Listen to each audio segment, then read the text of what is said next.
2.5 saltis. Asirratti ammoo kan nuti ilaallu waa'ee saltii ilaallaa jechuudha. Beezii ilaallee jirra, asiidii ilaallee jirra. Amma ammoo kan nuti ilaallu saltiidha jechuudha. Salties are ionic compounds that contain inni kun ionic compound dha jechuudha. That contain positive ion cation derived from base. Cation yookiin ammoo positive ion kan ta'e cation jedhama. Inni kun maal irraa argama? Beezii irraa kan argamudha jechuudha. Inda negative ions or anions derived from bases acids. Anion ammoo negative dha jechuudha. Anion negative dha. Inni kun kan maal irraa derive ta'u? Kan acidii irraa derive ta'u jechuudha. Kan acidii irraa argamudha jechuudha. Salties are also defined as ionic compounds formed when the ionizable hydrogen of acids are partly or completely replaced by metal ions or ammonium ions. Inni kun ionic compound jedhamee waamama. Inni kun ammoo kan inni form ta'u yeroo ionizable hydrogen acidii irraa acidii irraa kan argamu. Inni kun are partly or completely suuta yookiin ammoo guutumaan guututti metal ion dha yookiin ammoo ammonium ion dhaan yeroo replace ta'u kan uumamudha jechuudha. Yeroo inni bakka buufamu. For example, calcium hydrocarbonate and calcium carbonate are salts derived from the acid hydrogen carbonate, while the salts magnesium hydrogen phosphate, magnesium hydrogen phosphate and the magnesium phosphate are salts derived from hydrogen phosphate. Isaan kunniin ammoo maalidha? Saltii maalirraa uumamanii? Hydrogen phosphate irraa uumamanii jechuudha. A salt is produced when an acid is neutralized by a base. Saltiin kun kan inni uumamu yeroo asiidiin kun neutralize ta'e. Neutralize jechuun yeroo wal nyaate jechuudha. Isaan lamaan kunniin wal nyaate yeroo neutralize ta'e jechuun like water jechuudha. Akka watariitti pH isaa 7 irratti kan argamu. Isaan kana neutralize jennaan jechuudha. Acids bases miti jechuudha isaan kunniin. Kanaafuu inni kun saltii fi watarii nuuf kennaa jechuudha. For example, hydrogen chloride and sodium hydroxide yeroo wal nyaatan sodium chloride fi akkasumas hydrogen oxide nuuf kennan jechuudha. Kana jechuun reef maal jennee jirra? Positiiviin maal irraa argama jennee jirra? Positiiviin beezii irraa sodiyeemiin positiivii akka ta'een beekna. Kilooriin ammoo negatiividha. Kanaafuu inni kun ammoo asiidii irraa. Kana fakkeenyaaf hydrogeniin pilaasidha. Kilooriiniin ammoo negatiividha. Asitti ammoo sodiyeemiin positiividha. OH kun ammoo negatiividha jechuudha. Kanaafuu sodiyeemiin positiividha. Maal irraa argame? Beezii irraa argame. Kilooriiniin ammoo negatiividha. Maal irraa argame? Beezii irraa argame jechuudha. Kanaafuu haala kanaan isaan kanneen adda baafachuu dandeenya jechuudha.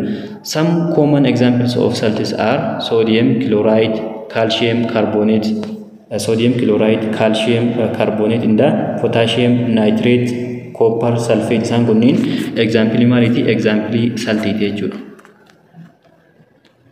Inni itti aanu ammoo salts can be classified as saltii kana bakka meeqa qoonnaa? Bakka sadiitti qoonnaa. Acidic salts, normal salts and basic salts jennee bakka sadiitti qoonnaa jechuudha.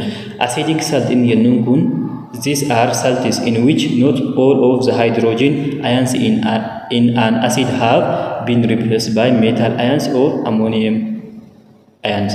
Inni kun acidic salt kan jennuun kun hydrogeniin saltii kana keessatti argamu kun kan guutumaa acidii keessatti argamu kun kan guutumaan guututti maaliin bakka hin buufamin? Meetaalidha yookiin ammoo ammooniyeemidhaan kan bakka hin buufanii jechuudha. For example, sodium hydrogen sulfate inni jennuun kun maalidha? Sodium hydrogen sulfate inni jennuun kun acidic saltiidha jechuudha. Maaliin beekuu dandeenya? Hydrogenii keessatti argamu isaatiin beekuu dandeenya jechuudha. Inni itti aanu ammoo isaan kunniin yeroo maal ta'an? Yeroo when acidic salts are dissolved to make an aqueous solution, yeroo saltiin kun dissolve ta'u maal release godhan? Hydrogenii kana release godhan jechuudha. Isa kana release ofirraa godhanii haala kanaan illee beekuu dandeenya jechuudha. Normal salt inni jennuun ammoo these are salts in which all of the hydrogen ion iron and acid have been replaced by metal iron or ammonium ion. Inni kun ammoo hydrogeniin acidii keessatti argamu kun kan maal ta'edha? Have been replaced. Kan guutumaan guututti maal ta'edha? Metal ion yookiin ammoo ammoniumii kanaan kan guutumaan guututti bakka buufameen maal jennaani? Isa kanaan normal salt jennaan jechuudha. Sodium sulfate yoo ilaallu fakkeenyaaf hydrogenii of keessaa qabu, OH of keessaa qabu, kanaafuu inni kun normal ta'a jechuudha. Normal salts do not contain ionizable hydrogen or OH. Isaan kanneen lamaan of keessaa qabatan jechuudha. Normal salt warri jennu isa kana yoo ilaalle hydrogen of keessaa qabu akkasumas OH of keessaa qabu jechuudha. Basic salt inni jennuun ammoo kan akkamiiti? Kan OH of keessaa qabu. In which not all of the hydroxide ions in a base have been replaced by anion of the acid. Inni kun ammoo anion yookiin ammoo anion kan jennu negative jennee jirra. Negative ammoo acidii irraa dhufa jennee jirra. Anioniin kun anioniidhaan kan guutumaan guututti bakka hin buufamin jechuudha. Hydrogeniin hydroxide yookiin ammoo OH inni jennuun kun OH'n basic keessatti argamu kan guutumaan guututti kan hundi isaanii maal hin ta'in bakka buufamin, muraasa qofatu maal hin bakka buufame? Anioniidhaan bakka buufame jechuudha. Fakkeenyaaf zinc hydroxychloride inni jennuun kun maalidha? Hydroxide inni jennuun yookiin ammoo hydroxidein kun ni jira jechuudha. Kanaafuu kilooriiniin anionii ta'e kun yookiin ammoo asidii irraa dhufe kun guutumaan guututti maal hin goone? Hydrogenii kana hydroxide kana bakka hin buufamne jechuudha. Muraasa qofa bakka buufame. Kanaafuu inni kun basic salt jennaan jechuudha. When basic salts are dissolved to make an aqueous solution, inni kun ammoo maal release godha? OH dha. Acidic saltiin ammoo H jennee jirra jechuudha. Kanaafuu H release godha acidii keessatti. Kun ammoo OH release godha jechuudha. Akkuma argarru asitti maal ofirraa release godhee jira? OH release godhee jira jechuudha. Preparation of salts. Saltii kana haala kamiin qopheessuu dandeenya? Salts can be prepared by the following method. Haala kanaan qophaa'uu danda'a jechuudha. Direct combination of elements. Elementoonni kallattiimaan yeroo wal nyaatan maal ta'uu danda'a? Saltii kan argatuu dandeenya jechuudha. This method is used to prepare binary salts. Binary saltii nuuf uumuudhaaf yookiin ammoo foormi godhuudhaaf kan nu gargaaru jechuudha. Direct combination. Kanaafuu direct combinationiin binary saltii ta'uusaa irraanfatuu hin qabdan jechuudha. Binary salt inni jennuun direct combination of elementiidhaan kan argamu. Binary salt kan jennuun maal jechuudha? Consist two elements. Elementii lama kan of keessaa qaba jechuudha. Kanaafuu fakkeenyaaf soodiyemii fi kilooriinii yeroo wal nyaatan soodiyem kiloraayid saltii nuuf kennanii jiranii, akkasumas ayiranii fi salfariin inni kunis maal nuuf kennee jira? Saltii nuuf kennee jira. Ayiranii fi kilooriinii yeroo wal nyaatu ayiran kiloraayid isa jedhu. Kanaafuu isaan kunniin maalidha? Saltiidha. Saltii keessaa saltii akkamii? Binary saltii warra ta'an jechuudha. Reacting active metals with dilute acids. Inni lammaffaan ammoo karaan inni ittiin qophaa'u keessaa karaa lammaffaan active metaliin yeroo acidii wajjin wal nyaatu. Active metal warri jennuun warra group maal jennee jirra? Group 1 jennee jirra jechuudha. Warra group 1 akkasumas group 2A jennee jirra jechuudha. Isaan kunniin active metalidha. Kanaafuu isaan kunniin yeroo dilute acidii wajjin yeroo wal nyaatan saltii fi hydrogen gaasii nuuf kennan jechuudha. Fakkeenyaaf almuuniyemii fi hydrogen kiloraayidii yeroo wal nyaachisnu almuuniyemii fi kiloraayidii wal nyaatanii, kanaafuu almuuniyem kiloraayidii nuuf kennanii hydrogenii qofa ta'aa jechuudha. Kanaafuu hydrogen gaasii nuuf kennaa jechuudha. Kanaafuu isaan kanneen haala kanaan qopheessuu dandeenya jechuudha. Since the reaction of metals of group 1A like sodium and potassium are very vigorous. Sodium fi potassium warra group 1A ta'an keessaa isaan kun meetaalii akkamiiti? Meetaalii baay'ee vigorous ta'e. Kan baay'ee vigorous ta'edha jechuudha. Inni kun isa kana badaadha jechuudha. Inni kunis vigorousdha. It is advisable not to use the metals of group 1 for preparation of salt by this method. Kanaafuu meetaalii kanaan isaan kanneen fayyadamnee soodiyemii fi potaasiyeemii kana fayyadamnee qopheessuun maal ta'a? Gorfamaadha jechuudha. Akka isaan kanneen hin qopheessine. Isaan kanneen fayyadamuudhaan kan qopheessine gorfamaadha jechuudha. Maaliif inni kun vigorous waan ta'eef. Sometimes the reaction of active metals with dilute acids to prepare salt may not be successfully as expected. Yeroo tokko tokko ammoo reaakshiniin active metalii fi dilute acidii kun saltii nuuf kenna jedhamee hin eegamu jechuudha. Saltii nuuf hin kennu akka eenyatti maal jennee jirra active metalii fi dilutiin yeroo wal nyaatan saltii nuuf kennan jennee jirra. Garuu yeroo tokko tokko yeroo inni hin kennitu jiraachuudha akka hin eegamnetti. For example calcium sulfate. Calcium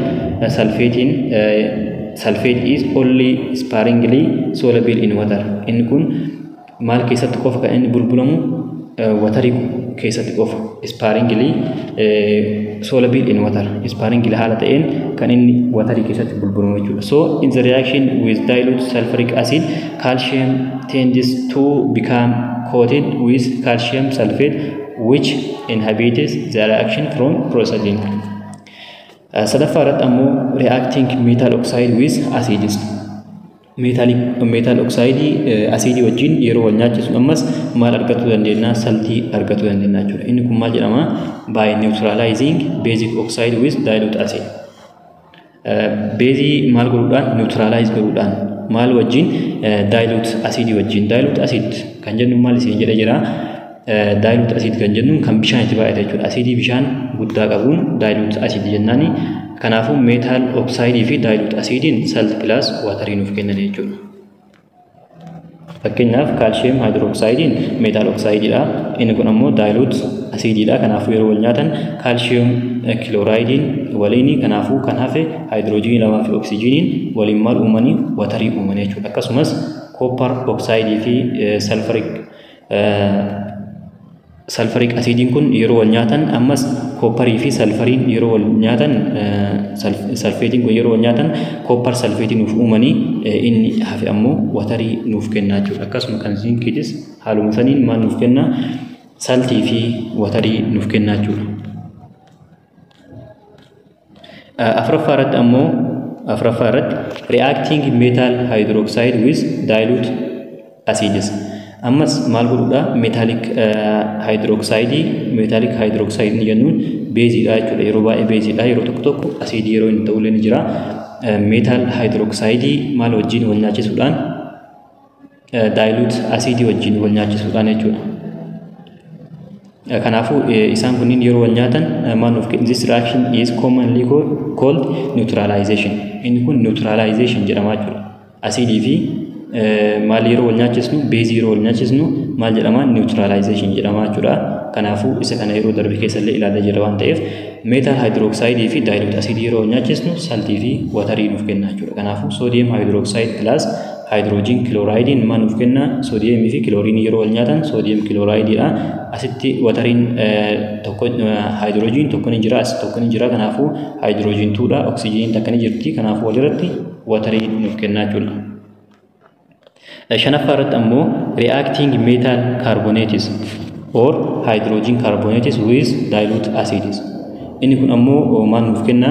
The reaction of carbonates or hydrogen carbonates with dilute acids always release carbon dioxide.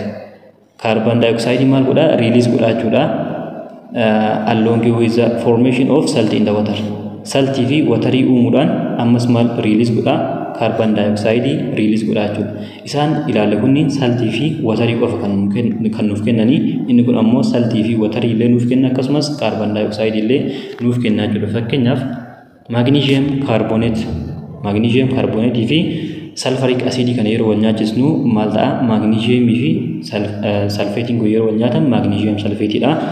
Inni hafee asitti carbonate nuuf hafee jira, asitti ammoo hydrogen 2 nuuf hafee jira jechuudha. Kanaafuu hydrogen 2 kana wajjin oxygen tokko yeroo as keessaa fudhannu watarii nuuf kenna.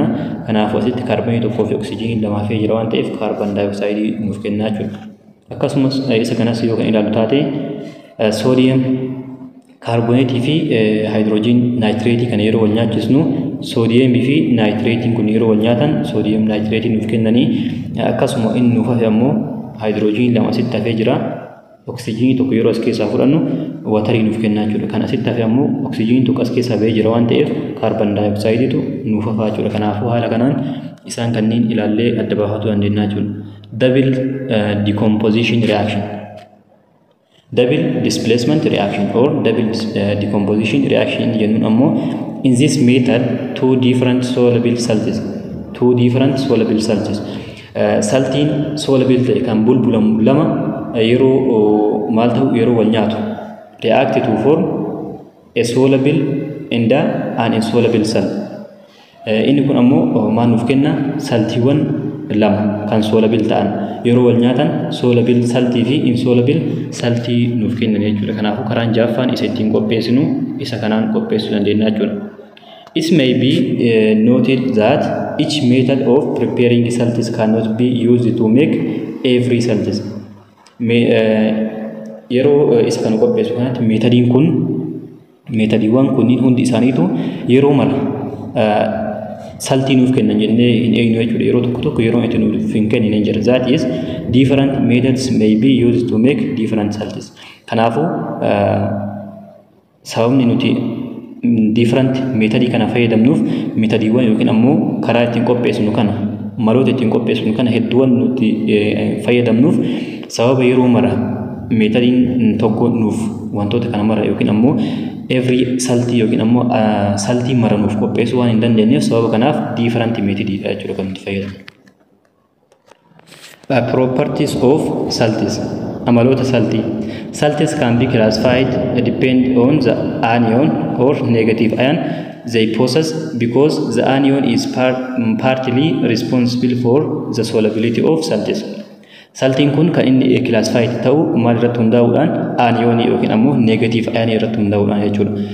Maaliif aniyoniin kun is partly responsible for the solubility of salts. Inni kun solubility saltiitiif yookiin ammoo bulbulamuu saltiitiif waan barbaachisaa ta'eef kanaafuu aniyonii irratti hundaa'uudhaan jechuudha kan inni itti qoqqoodamu. Solubility of salts bulbulamuu saltii group yookiin ammoo gabatee kana jalatti yeroo ilaallu soluble salt warri ta'an all nitrate perchlorate chlorates and acetate isaan jennuun kunniin soluble saltii warra ta'anidha.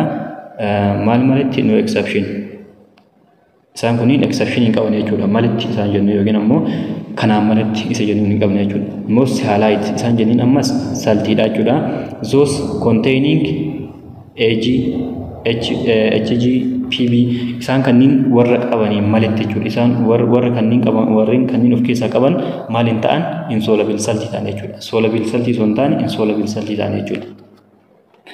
Akkasumas most sulfateonni hedduun isaanii ammas solubilidha kanniin malitti warra kanniin of keessaa qaban malitti. Akkasumas carbonates, phosphates, sulfides of alkyl metals and ammonium ion isaan jennuun kunniinis soluble saltiidha. All carbonates, phosphates and sulfides of other elements are insoluble jechuudha. Akkasumas sulfides of alkaline earths group 2A element isaan jennuun kunniinis maalidha warra soluble saltii ta'anidha jechuudha. Kanaafuu propertiin inni jalqabaa solubility of saltii isa jennuudha jechuudha. Lammaffaa irratti ammoo tendency to absorb water from the atmosphere or release water to the atmosphere. Lammaffaan amala isaan qabanidha jechuudha. Amala tendency to absorb water from the atmosphere or release water to the atmosphere. Amala bishaan atmosfeerii irraa yookiin ammoo gara atmosfeeriitti gadhiisuu yookiin ammoo atmosfeerii irraa absorb godhuu xuuxuu amala isaan qaban irratti hundaa'uudhaan lammaffaa haala kamiin akka qoqqoodnu ilaalaa jechuudha. Amala isaa keessaa isa tokko waan ta'eef depending on their tendency to absorb water from or release water to the atmosphere, salts can be classified as hydroscopic, deliquescent and efflorescent. Amala isaan bishaan atmosfeerii irraa xuuxuu yookiin ammoo bishaan gara atmosfeeriitti gadhiisuu irratti hundaa'uudhaan saltiin bakka sadiitti qoodamaa jechuudha. Innis hygroscopic, deliquescent and efflorescent jennee qoqqoodnaa jechuudha. Hygroscopic salt inni jennuun are those which absorb water from the atmosphere but remain solid. Inni kun kan akkamitti kan bishaan absorb godhu atmosfeerii irraa kan bishaan xuuxu garuu ammoo maal ta'ee hafaa solidii ta'ee hafaa jechuudha. Jajjaboo ta'ee hafaa jechuudha. deliquescent in jennuun ammoo are salts absorb water from atmosphere to form solution. Inni kun ammoo absorb godha waterii absorb godha garuu ammoo maal ta'ee hafa to form a solution form godha jechuudha. Solution nuuf uumaa jechuudha. Inni kun the process of absorbing water from the atmosphere by a solid to form solution is called deliquescence. Processing in ittiin waterii kan absorb godhu kun ammoo maal jedhama? Deliquescence jedhama jechuudha. Sadaffaan ammoo efflorescent salts. Efflorescent salt in jennuun those lose their water of crystallization to the atmosphere. Inni kun ammoo maal godha? Waterii gara alaatti lose godha jechuudha, gadhiisa. Kanaafuu release water jennaan jechuudha isa kanaan. The loss of water of crystallization by solid crystals to the atmosphere is known as efflorescent. Processing in ittiin bishaan yookiin ammoo waterii gara alaatti itti lose godhu yookiin ammoo release godhu kun maal jedhama? Efflorescence jedhama jechuudha. It is very important to note that all deliquescent substances are hygroscopic, but all hygroscopic substances are not necessarily deliquescent. Maal beekuun barbaachisaadha. Deliquescent substances warra jedhaman hundi isaanii are not that inni kun not that all deliquescent substances are hygroscopic. Deliquescent substances warri ta'an hundi isaaniitu hygroscopic ta'uu danda'an jechuudha. Garuu ammoo hygroscopic warri ta'an hundi maal ta'uu hin danda'anii? Deliquescent ta'uu hin danda'anii jechuudha. Yeroo tokko tokko garuu ta'uu danda'anii, yeroo mara hygroscopic marti deliquescent ta'uu hin danda'u jechuudha.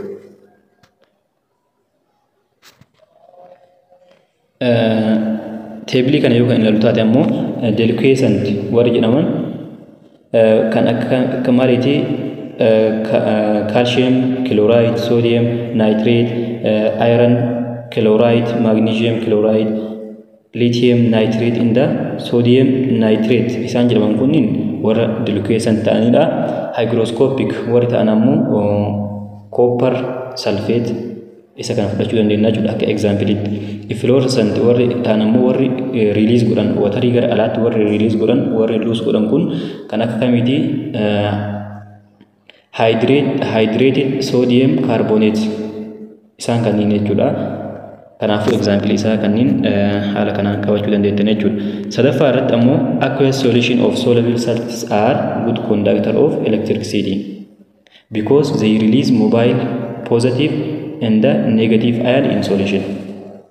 Aqueous solution warri ta'an solution of soluble salt warri ta'an maalidha? Good conductor of electricity dha jedhu warra electricity of keessa dabarsanidha.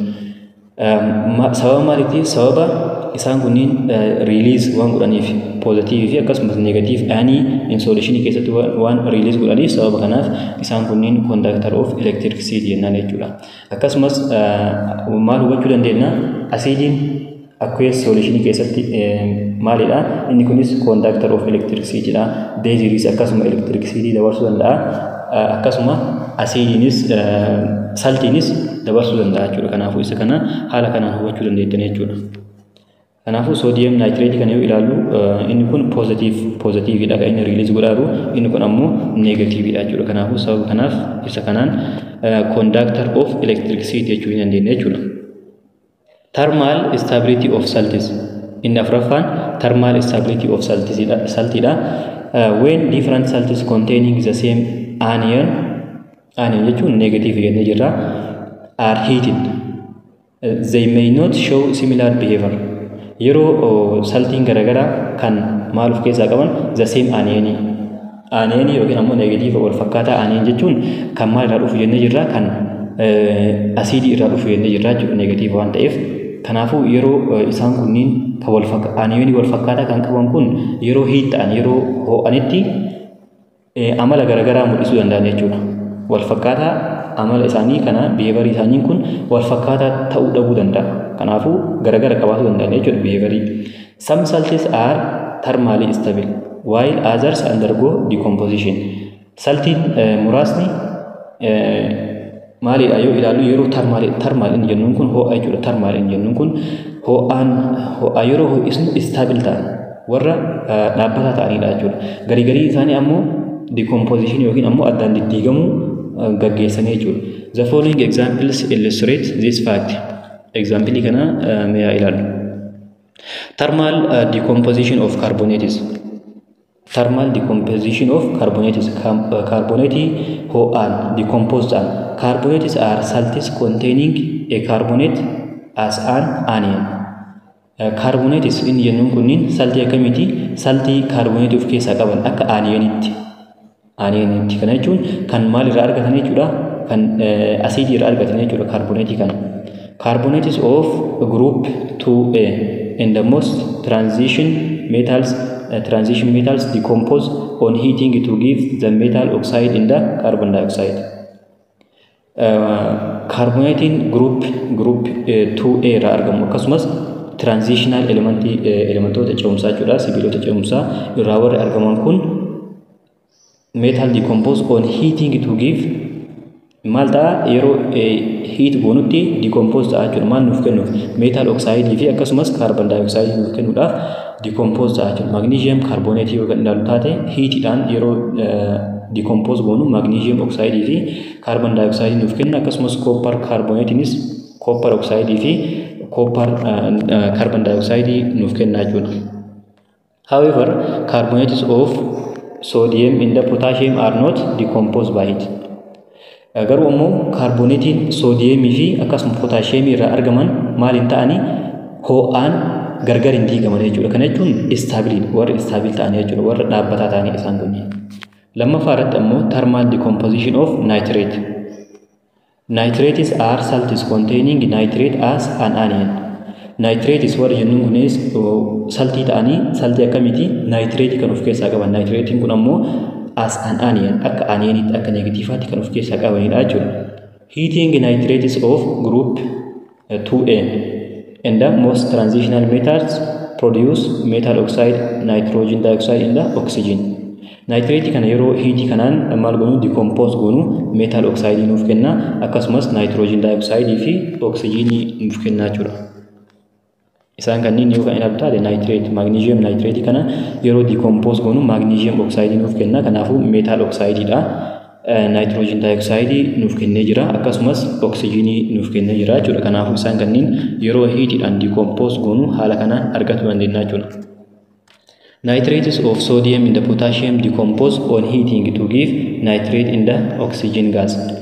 Nitratein soodiyemii fi pootaashiyeemii irraa uumame decompose yeroo ta'u heatidhaan maal nuuf kenna? Nitratii fi oxygen nuuf kenna jechuudha. Maal jennee jirra?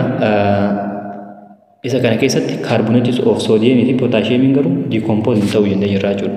Sodium fi potassium irraa kan argamu maaltu? Carbonatein maal hin ta'u? Decompose hin ta'u. Garuu kun ammoo sodium fi potassium irraa kan argamu nitrate ta'e jechuudha. Inni kun decompose ta'a. Maal nuuf kennuuf? Nitrate fi oxygen gaasii nuuf kennuudhaaf decompose ta'a jechuudha. The carbonate and the nitrate of lithium differ from those of sodium and the potassium. They decompose on heating in the following manner. Garuu ammoo the carbonate and the nitrate of lithium. Carbonate fi nitratein lithiumii kan soodiyemii fi kan potaashiyeemii irraa adda jechuudha. Maaliif inni kun yeroo heatidhaan decompose goonu lithium oxide nuuf kenna akkasuma lithium oxide nuuf kenna, nitrogen dioxide nuuf kenna, kun ammoo carbon dioxide nuuf kenna, inni kun oxygenii dabalataa jechuudha. Kanaafuu inni kun isaanirraa adda ta'a jechuudha. Kanaafuu haala kanaan isaan kanneen adda baafachuu dandeenya. A chemical test of some ions in salts. There are several simple tests which may help in the identification of metal, ion, and the anion present in salts. There are simple tests. Simple tests hedduutu jira jechuudha. Kan maal ittiin goonu kan metal, ionii fi akkasumas anionii saltii keessatti argamu ittiin identify goonu. Tokkoffaan irratti flame test dha. Flame test inni jennuun kun certain metals give a characteristic color to a Bunsen film when their solid salt or moist salts are heated directly in the film. Inni kun meetaaliin kun maal kenna give a character color amala kalarii kennaa jechuudha to Bunsen film gara Bunsen filmitti when their solid salts yeroo saltiin jajjabni kun or moist salt kan jennuun kun are heated directly in the film yeroo filmii kana keessatti maal ta'u yeroo kallattii maal ho'ifamu maal nuuf kenna Bunsen film is jennu kan nuuf kenna jechuudha. A film test is commonly used to identify the presence of lithium, sodium, potassium, calcium, strontium and barium ion in salts. Film test inni jennuun kun maaliif nu gargaara? Identify godhuudhaaf jechuudha. Maal lithiumii, sodiumii fi potassium isaan jennuun kanneen saltii keessatti argamu isaanii adda baasuudhaaf kan nu gargaarudha jechuudha. Film test inni jennuun kun. Plant nutrients. Plant nutrients kan jennuun nyaata yookiin ammoo foodii kan plantiidhaaf barbaachisan jechuudha. The growth and the development of plants is determined by various factors of soil, climate, and by factors inherent in the plant themselves. Growth yookiin ammoo developmentiin biqiltoota maaliidhaan determined ta'a? Soiliidhaan.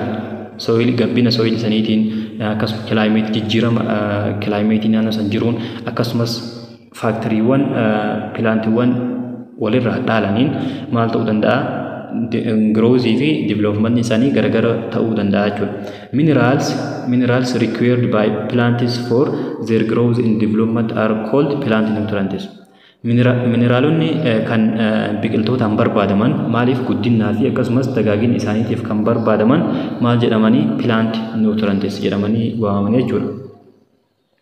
For a soil to produce crops successfully, it must have an adequate supply of all the necessary nutrients that plants take from the soil.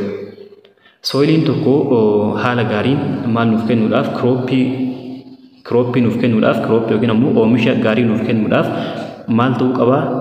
Inni kun dirqama maal irraa fudhatuu qaba? Nutrientii necessary ta'an barbaachisaa ta'an that plants take from the soil. Maal of keessa qabaatu qaba?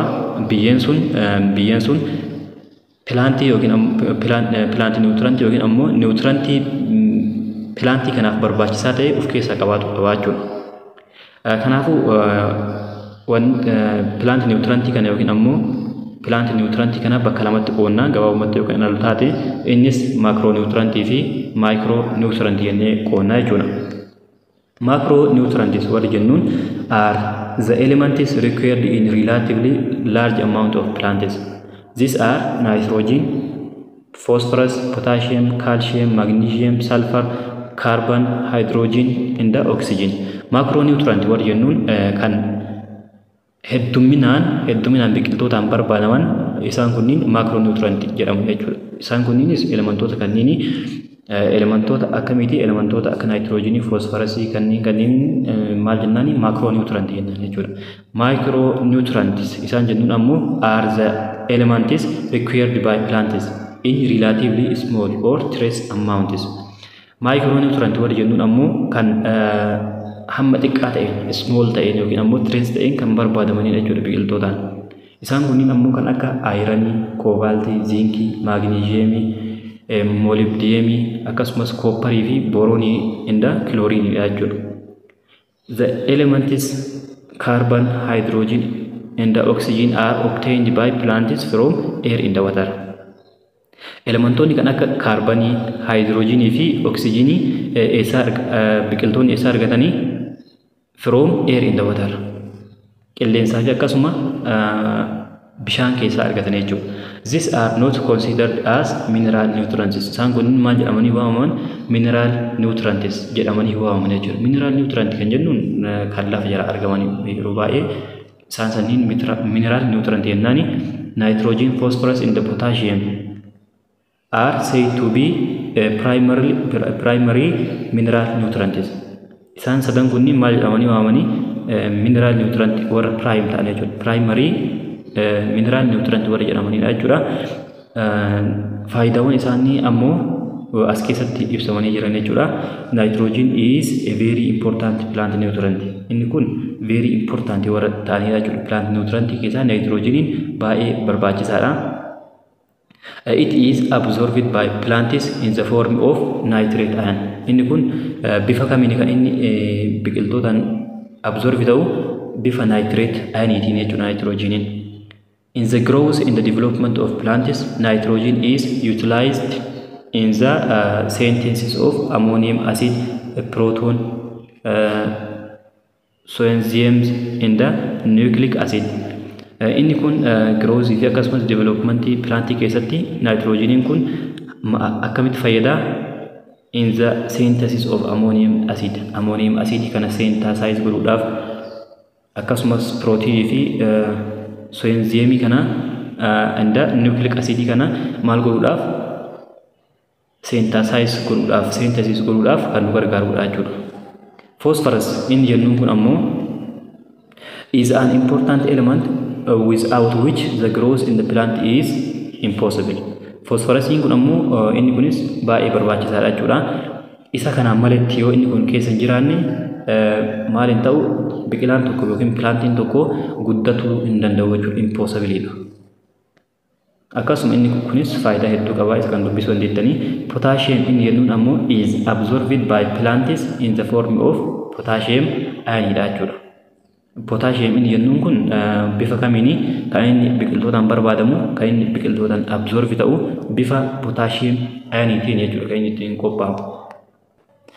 Inni kun it is a component of enzyme that facilitate the process of photosynthesis in the protein synthesis.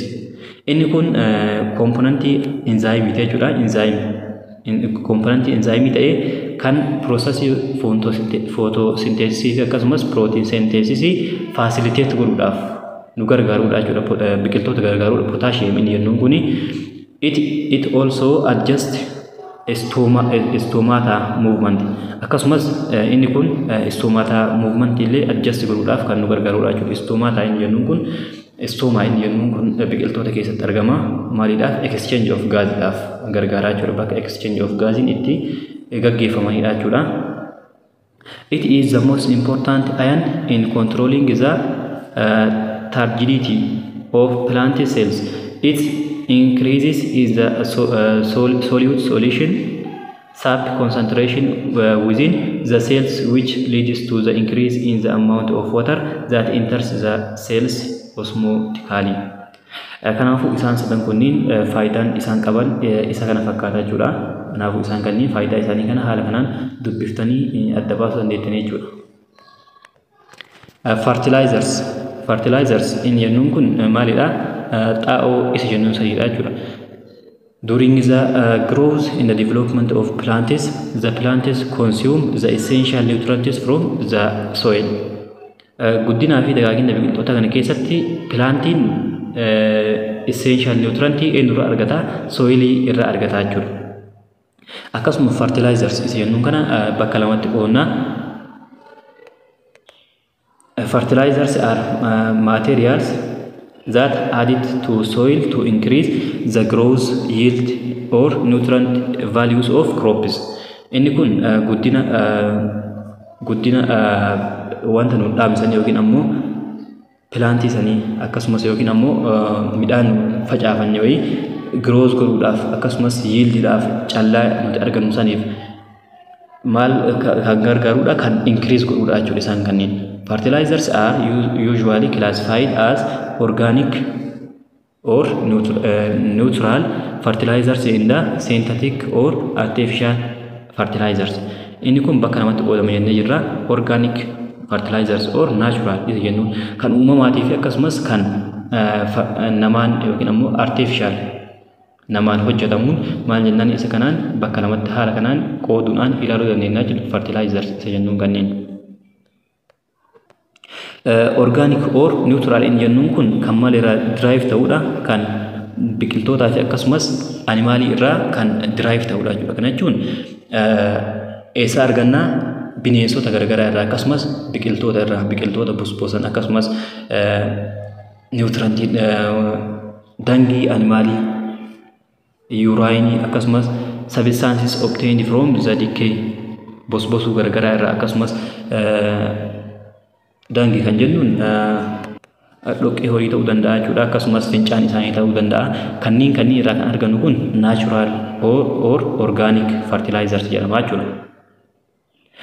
Inni itti aanu immoo synthetic or artificial isa jennuudha. Contain all three major plant nutrients. Inni kun maal of keessaa qaba? Three major plant nutrients warra ta'an. Plant nutrients warra ta'an keessaa kan major ta'an sadan sanniin of keessaa qabaachuudha. Kanneen jechuun nitrogen, phosphorus, potassium of keessaa qabaachuudha. And are known as complete fertilizers. Kanaafuu inni kun maal jedhamee waamama? Complete fertilizers jedhamee waamama jechuudha. A mixed artificial fertilizers may contain nitrogen, phosphorus, and potassium. Kanaafuu mixed artificial fertilizers maal of keessaa qaba? Maal of keessaa qabaachuu danda'a? Nitrogen, phosphorus fi akkasumas potassium of keessaa qabaachuu danda'a jechuudha. Such a type of fertilizers is called complete fertilizers. Akkuma jenne inni kun complete fertilizers jedhamee waamama. The term NPK is used to describe fertilizers containing the elements nitrogen. N jechuun nitrogen jechuudha. Phosphorus inni jennuun P dha. K ammoo potassium isa jennuun kan of keessaa qabanidha jechuudha. Example isaa ammoo isaan kan ilaaluu dandeenya jechuudha. Akka example ammonium sulfate, potassium nitrate, ammonium nitrate, diammonium hydrogen phosphate isaan jennuun kanneen warroota elementoota kanneen of keessaa qabanidha jechuudha. Inni itti aanu immoo pesticide dha. Pesticides are chemicals that can be obtained to agriculture crops to kill pests which affect the growth and the development of plants.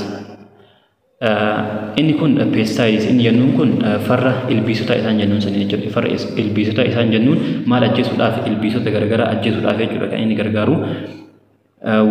Inni kun ammoo ilbiisonni kunniin kan maal godhanidha? Kan growth fi akkasumas development plantii tokko kan affect godhanidha warra miidhanidha jechuudha. Kanaafuu pesticides inni jennuun tun maaliif nu gargaarti? To kill pests, parasitic fungi, insects in the animals like rodents, rabbits, and the birds, reduce crop yields or even completely destroy crops. Isaan kunniin kanneen akka parasitic fungi, ilbiisota garagaraa, animaaliiwwan garagaraa kan akka rodantii, raabitii akkasumas bardii kunniin maal godhanii? Reduce crop yield. Oomisha callaa nuti argannu san maal godhanii? Warra xiqqeessanidha jechuudha. Yookiin ammoo guutumaan guutitti warra destroy godhan warra dhabamsiisanii jechuudha isaan kunniin. Kanaafuu pesticidein kun warroota kanneen maal godhuudhaaf? Kill godhuudhaaf kan nu gargaarudha jechuudha. Inni itti aanu ammoo herbicide dha. Herbicide warri jennuun ammoo herbicides are also called weed killers. Isaan kunniin warra aramaa ajjeesanidha jechuudha. Farra aramaa warra jennuun sanii they are used to control the damage caused by weeds. Inni kun damage yookiin ammoo miidhaa aramaa garagaraatiin gahuun kan maal ta'uudha? Control godhuudhaaf kan nu gargaarudha jechuudha. Inorganic compounds used as herbicides include ammonium sulfate, borax, sodium chloride, and ferrous sulfite warra jennuun warra akka maaliitti nu gargaaran? Warra akka herbicideetti nu gargaaranidha jechuudha.